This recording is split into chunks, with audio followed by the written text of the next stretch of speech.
people don't know who you are or where to find you, you're not going to get any business. It is as simple as that. So can you tell me a bit more about how you see and perceive the digital marketing landscape as it is today? When you're in the digital marketing space right now. Lindsey Chastain is a Sequoia award-winning writer and founder of The Writing Detective, helping businesses thrive through SEO and PR. With podcasts, I have been recommending to people very highly to use transcription tools. AI can't listen to your whole podcast. You want to leave that footprint so AI searches and the AI snippets know what is contained in the podcast. Hosting and creating a podcast is no different than starting a business. You don't rent a space and be like, I am going to start a store with no products, no name, no signage, no nothing. Come up with your logo, your brand voice prior to hitting record. In your opinion, what is true today that will still be true in 10 years that people should double down on right now? You're not going to make any sales if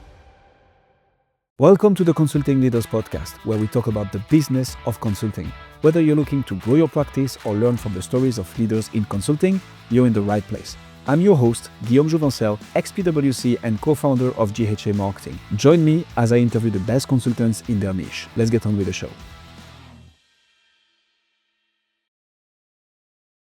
Lindsay, can you please start by quickly introducing yourself? Yeah, absolutely. My name is Lindsey Chastain. I am the founder and CEO of The Writing Detective. We are primarily a writing agency, but we also handle all kinds of digital marketing, including PR, executive thought leadership, and pretty much everything except for ads. We even do executive ghostwriting, and we even write some fiction novels for people. So quite a range of things. I have a master's in creative writing, and that's kind of where a lot of my experience comes from, as well as just being in the workforce. I'm a former professor and a former managing editor for a newspaper. So quite strong in the digital space and digital marketing space, dare I say, because it all starts with writing at the end of the day. It really does. Right. So can you tell me a bit more about how you see and perceive the digital marketing landscape as it is today for obviously B2B companies? Yeah, I mean, things have been rapidly changing over the last year with all of the different Google updates and the advent of AI for the average person.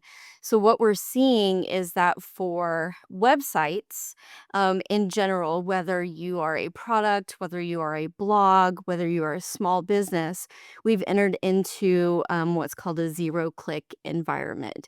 People are no longer scrolling through pages of Google to find the information that they're looking for.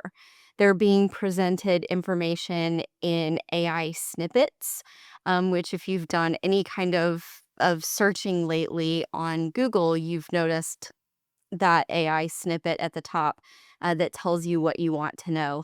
And of course, the problem with this is that AI tends to hallucinate from time to time. So it may not be giving you the correct answer. The public is just not as aware of some of these issues with AI as those of us who work with it on a regular basis, or those of us who are in the space trying to combat this. We have seen a shift that Google is losing some of their market share, and people are moving to other search engines because of these AI snippets.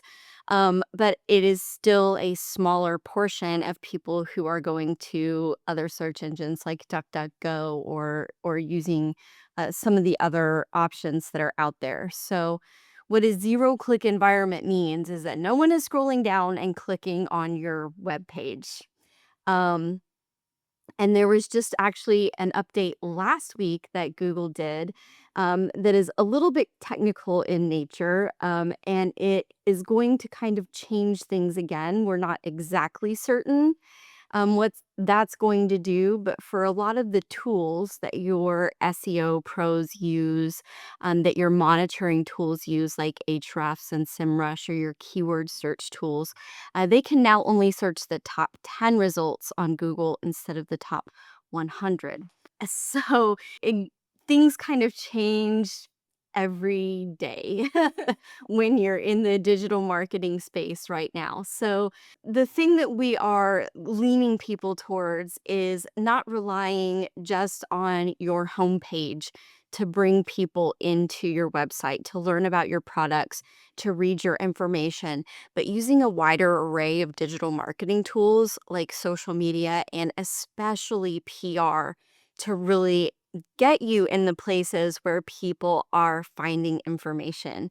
So I'm sure that anybody who has been trying to work on a website has heard that SEO is dead. And that is very, very far from the truth. It has just shifted.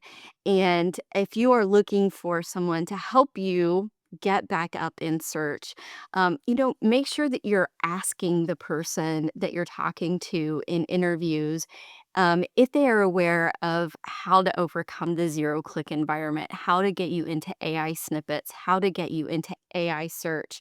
And really, the answer just boils down to SEO, traditional, still works. Um, AI snippets are pulling from Google search results. So the key is still is to get into those Google search results. Getting into those Google search results will get you indexed into ChatGPT and Perplexity and Gemini. So when people are searching on AI tools, they are directed to you or your website. Local SEO still works exactly the same. It all works exactly the same. The one thing that has really, really shifted is where your authority is coming from. So, with all sites getting less traffic, that statistic has moved down in importance.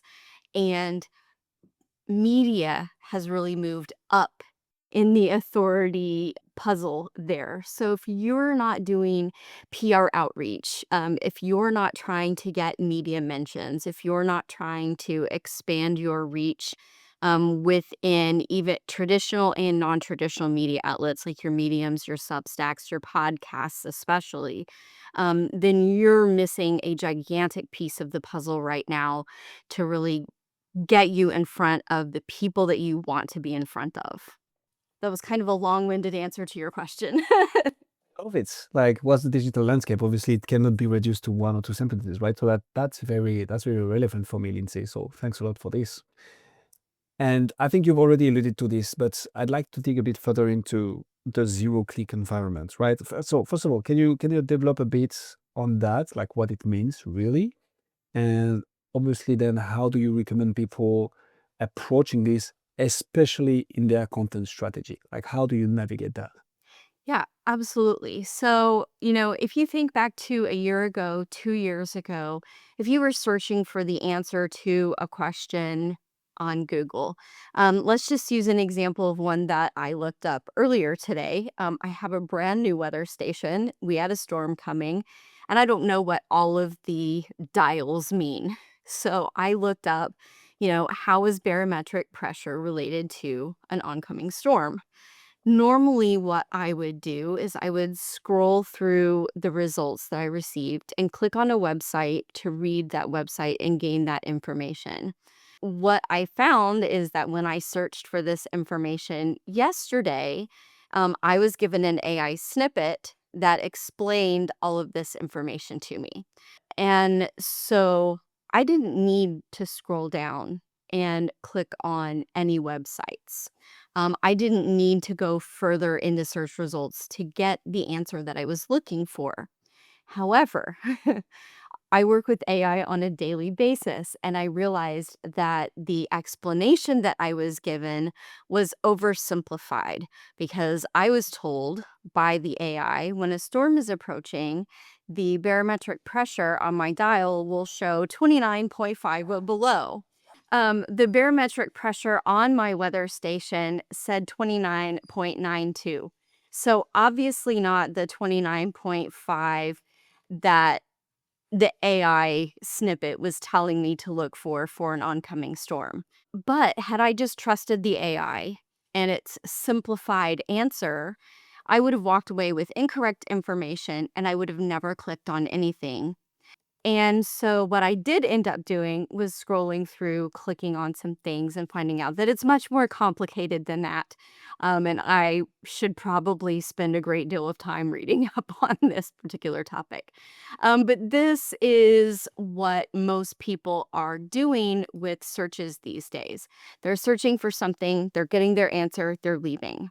And they're not clicking into anything because they don't realize that they may not have been given the correct answer or they've been given an oversimplified answer. So, with that zero click environment, it doesn't mean that you should alter your content strategy very much. What it means is that you should continue to write great content, show your expertise, continue to put ideas out there. You just want to take into account that AI is going to be scrolling your content and looking for very specific things. So if you're not using headers, H2s in your content, you need to start using H2s in your content. You need to make sure that your content is scannable. So no big walls of text. Nobody has the attention span to read great big walls of text. Break things up into smaller paragraphs, 2, 3, 4 sentences a piece. Make sure that your headings really indicate what is in that paragraph. And at the very beginning of your content, answer the question. So, we call this in journalism, we call it burying the lead. When you start with a rather long introduction and give the answer later, don't bury your lead. Answer the question right off the bat. And as search engines are scrolling your site, and looking for that information, they will see right off the bat, you know the answer, and then everything else should support that. Now, how do you apply that to podcast in your experience? Yeah, absolutely. So with podcasts, I have been recommending to people very highly to use transcription tools. When you place your podcast on a website or you put a link somewhere, either write something up afterwards that explains what the topic was that was covered, again, using your H2s to maybe go through timestamps and let people know where certain topics are discussed, or just use a transcription tool that will actually transcribe the entire podcast and then again break it up with some H2s, either with the question that you asked or the topic that was discussed. About 10 to 15-minute segments is probably good. But if you have that information out there, AI can't listen to your whole podcast and know what you were talking about. So you want to leave that footprint of what the content is of that podcast on a website somewhere, or underneath, in your notes section, give a brief, outline of what was covered. That way, the AI searches and the AI snippets know what is contained in the podcast and they can offer it up as a resource. So this is actually a very interesting one, DC, and I might try and challenge you a bit on this one. Okay. So transcription, do you see it having an impact so far? And how do you compare it with an SEO optimized article from the podcast? What's your take on this? Well, an SEO optimized article is going to be your best bet, but let's be real, people just don't always have the time. Most of the podcasters I know are wearing 1,000 different hats and doing 1,000 different things. So when it comes right down to it, it's better to do something than nothing. Um, but having a well thought out SEO optimized article underneath is going to be your best option. You can pull out important quotes, you can pull out important facts, you can pull out those highlights, and then the AI search, the Google search, all of the different search engines are going to know even better what's on there. Plus, you're increasing your authority. So, just as with regular SEO, if sure, you can write something with AI and throw it up on your website or throw it up on your blog, and it's going to be fine. AI writes fine. It does not write good and it does not write great.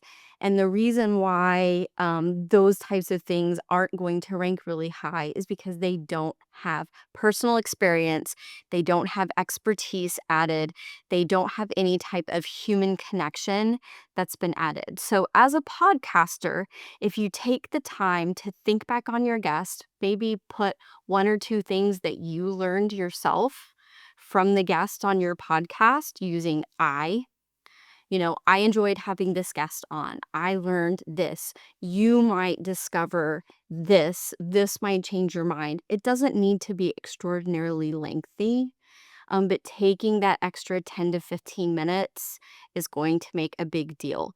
If you take even longer and write a full, well thought out article that is fully SEO optimized, it's going to help even more.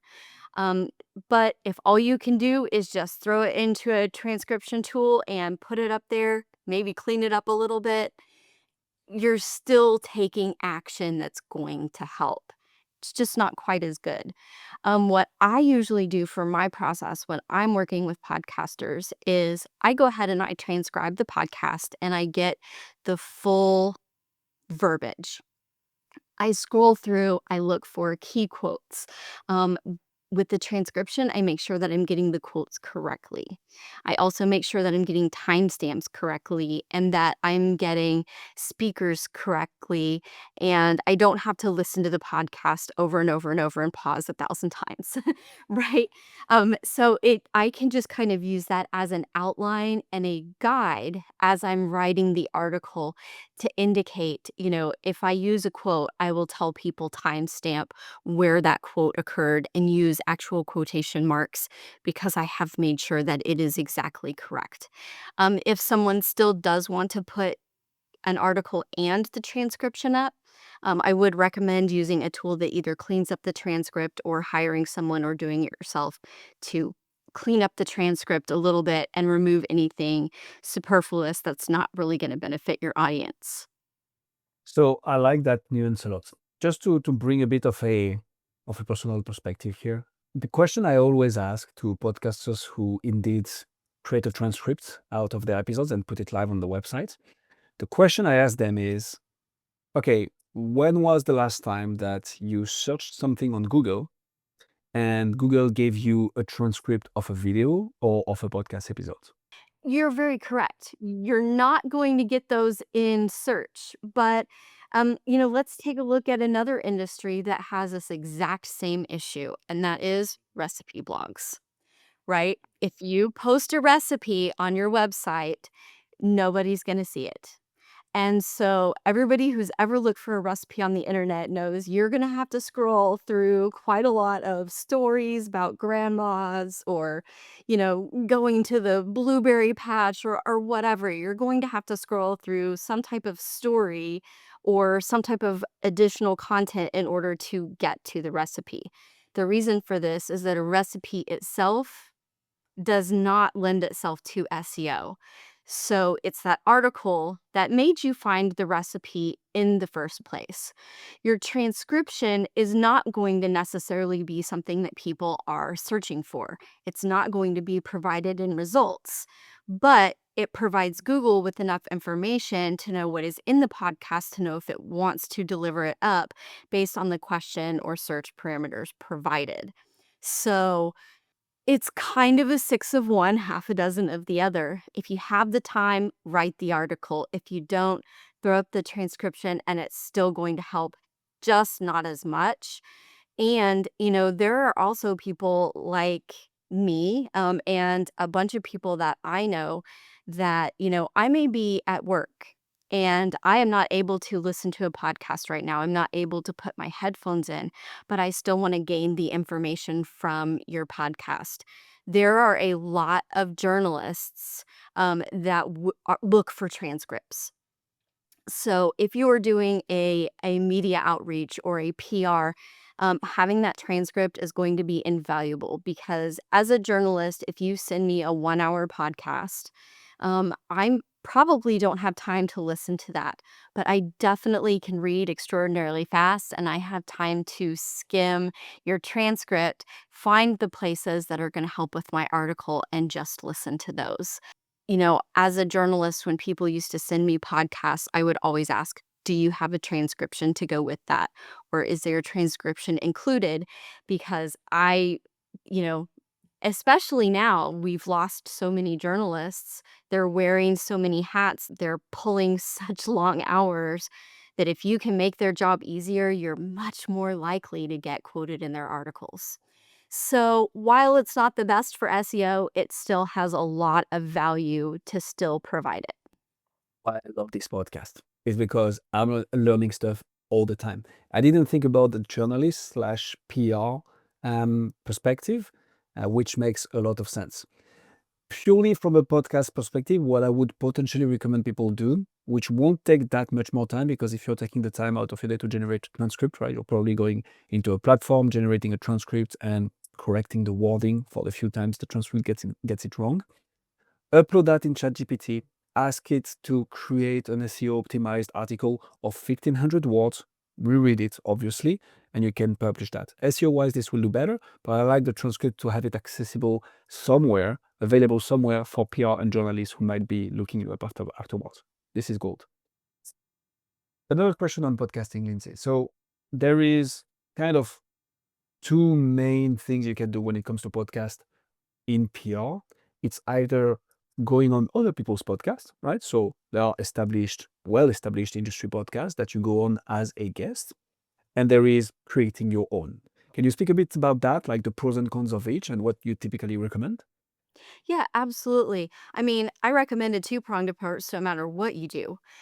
So I'm always going to recommend both. The real big difference is how much bandwidth do you have? How much time do you have?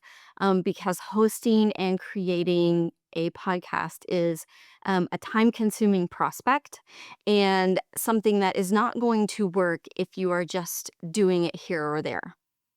You can't say one day, I've decided to start a podcast, post one episode, 6 months later, post another one, and expect to be gaining traction. Before you decide that you're going to start a podcast, I would make sure that you have the time, you have the bandwidth, you've taken some time to learn the skills that you need to. There are really great resources out there like Coursera and some other places where you can spend some time to learn how to do it. You will save yourself hours of frustration if you take the time to learn the skills that you need beforehand and really come up with a well thought out plan. Starting a podcast is no different than starting a business. You don't start a business with no plan whatsoever. You don't just go to a strip mall one day and rent a space and be like, I am going to start a store with no products, no name, no signage, no nothing. Same thing with the podcast. You want to really think about your branding. Hire a brand expert if you want to. I generally recommend hiring a brand expert that has experience in all forms of digital marketing, and not just traditional marketing, because they're going to give you a much more well-rounded experience with your branding. Come up with your logo, your brand voice. What types of things are you going to include on your podcast? Are you going to have guests? Are you going to advertise? Think about all of these things prior to hitting record the first time, and then you will be much more prepared. Come up with a schedule. Are you going to have a podcast once a week, once a month? If you're going to have guests, these are going to be important things that your guests are going to want to know, because your guests are not coming on your podcast because they have nothing to do on a Tuesday afternoon. You know, they're coming on your podcast because they have valuable information to provide, and they're probably working either with a PR or on media outreach, or doing a DIY PR type of situation. So really think through it, have a good solid plan, and then once you launch, you're going to be in a much better position to grow and then stick with it. I like to schedule my time. I treat my business as a client, for everything that I am doing. So I work with clients, I work on my own business. I set aside time to treat my own business as a client. If you're working a full-time job and starting a podcast, or you're doing a myriad of other things, schedule time in your schedule to work on that podcast, and not just work on it and record episodes, but also do your marketing. As far as being a guest on podcasts, I recommend this for anyone and everyone who has something valuable to offer. Maybe you have a funny story. Maybe you have been in finance for 25 years. It doesn't matter what your level of expertise is. Going on podcasts is one of the best ways to be recognized as an expert in your field, or to get attention to your projects. So, for example, I am the owner of The Writing Detective. I go on podcasts to talk to people about PR and branding and SEO and all of these things. But I am also the owner of a blog, a small little homesteading blog. So I spend a lot of time going on podcasts talking about raising chickens and, how to winterize your farm and all of these sorts of things. So it doesn't matter whether your expertise is professional, or whatever it is. Do you know how to build model planes really great? Whatever it is, make a list of your expertise and then find the podcasts that relate to what you're doing. Number one, it's a whole lot of fun. I have a great time going on podcasts. I've met some amazing people going on podcasts that I never would have met anywhere else. Number two, it is great for marketing. Number three, it is great for your authority and your SEO. If you're looking for the EEAT, A is the place here. And then once you go on a podcast, here's another thing that you can do with a transcription. If you were a guest on a podcast, get that transcript, feed it into ChatGPT, or brainstorm a list. What kind of content can you create around what you said on that podcast? Now you have a whole new line of content.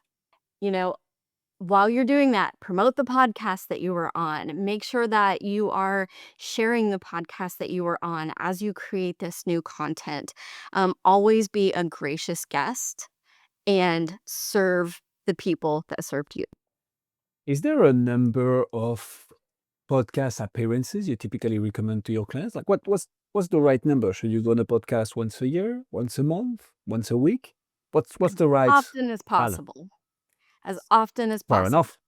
Yeah. Okay. If it fits in your schedule and you are invited, do as many as you can. A lot of my clients like to do sprints. So for, 3 months, we will work on mostly print and digital. And then for 3 months, we do speaking engagements or podcasts. And then we kind of go back and forth. This allows them to take a break between speaking engagements and having to extrovert. Um, so, as an introvert, I like to consider the introversion versus extroversion. But at the same time, unless you are a well-known name, or you're somebody that people are going to instantly recognize, it's not very likely that you're going to get booked so much that it's going to be too frequent or exhausting. So generally, I would say if podcasting is your main focus for PR, and you're landing one about every month or every 2 months, then you are well on the right track. Your PR pro is doing exactly what they need to do. And then I would also say, there are some great tools out there, like that help you look at podcast statistics, that help you find podcasts based on keywords, that help you determine if it is the right place for you to be. So, if you are talking about men's issues, you don't want to pitch to a podcast that only talks about pets, right? It's really not going to be relevant. If I am a homesteader, I am not pitching to, business blogs, business podcasts, business subreddits. You need to find the things that are relevant to you. But yeah, I would generally say that for podcasting, if you're hitting about one guest appearance a month or one every 2 months, then you are well within the normal range of bookings. Great. And I love that. I like the approach of saying you need to be in a position where you know you're going to be able to sustain the podcast production if you decide to go down the podcast route, right? When you recommend that to your clients, it's validated that there is enough time, and we believe in the podcast enough that we want to allocate the resources, whether that be time, investment, whatever. What's the next step then? How do you make sure that from a PR perspective, the podcast that you're launching is going to have the impact that you want it to have?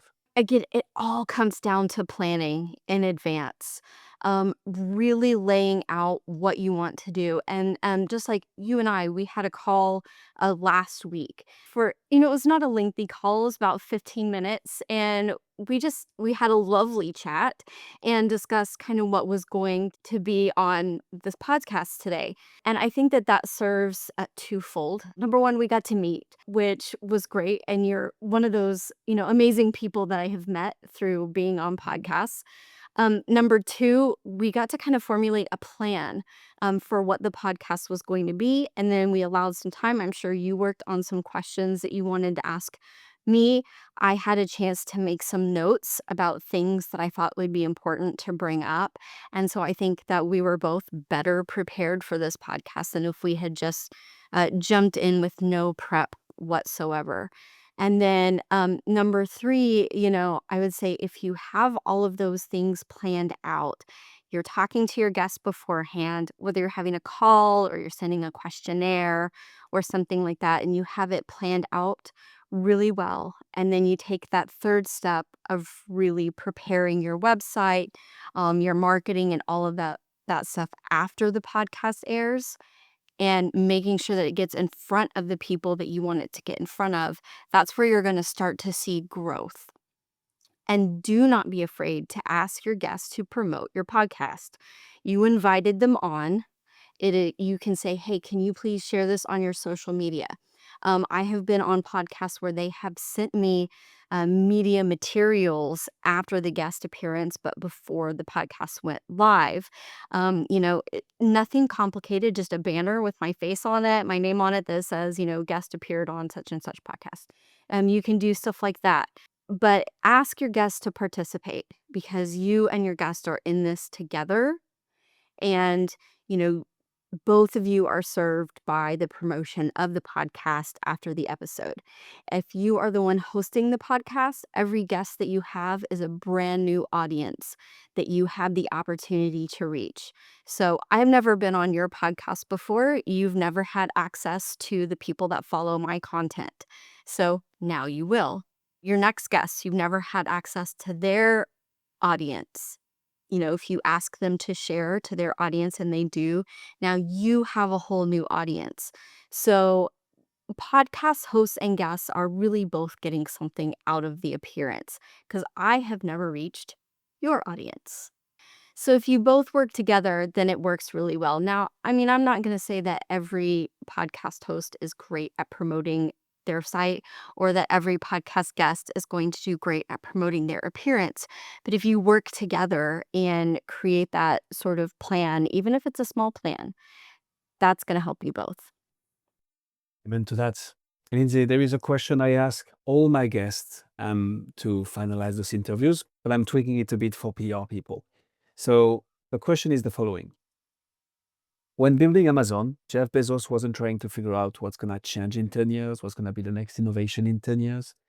He was rather asking himself, what is true today that will stay true in 10 years, that we should double down on right now? Well, people are still going to want lots of choices, ideally cheap ones.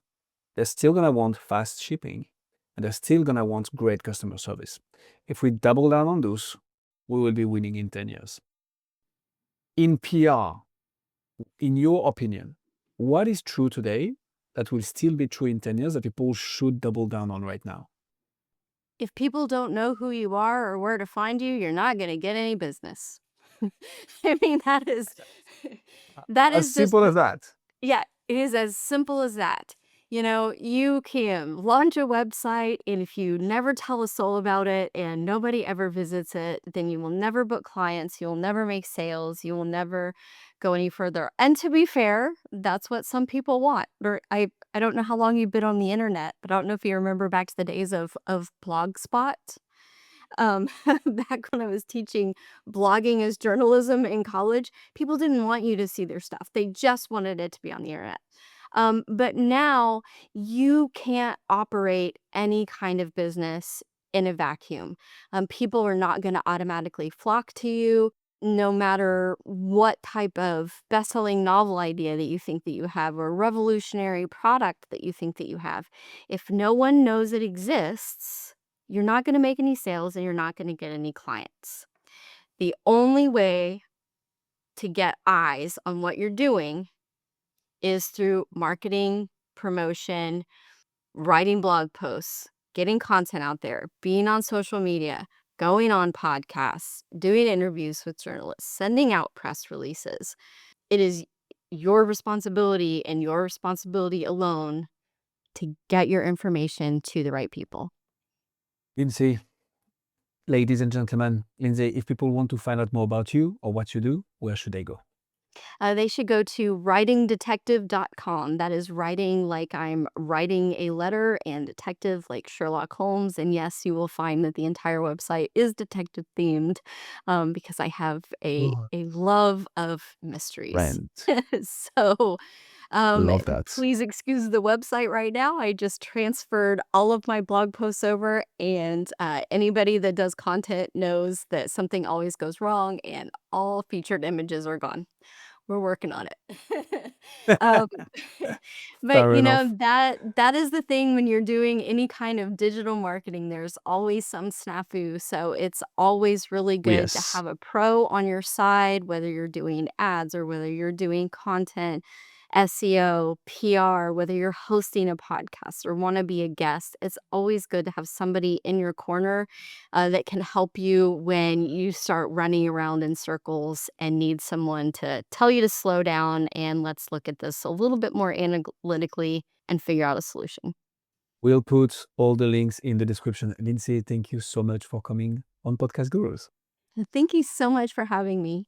Thanks for joining us on this episode of the Consulting Leaders Podcast. We hope you learned valuable lessons on how to grow your practice and take your business to the next level. Make sure to subscribe and leave us a review wherever you're listening to this show so you never miss an episode.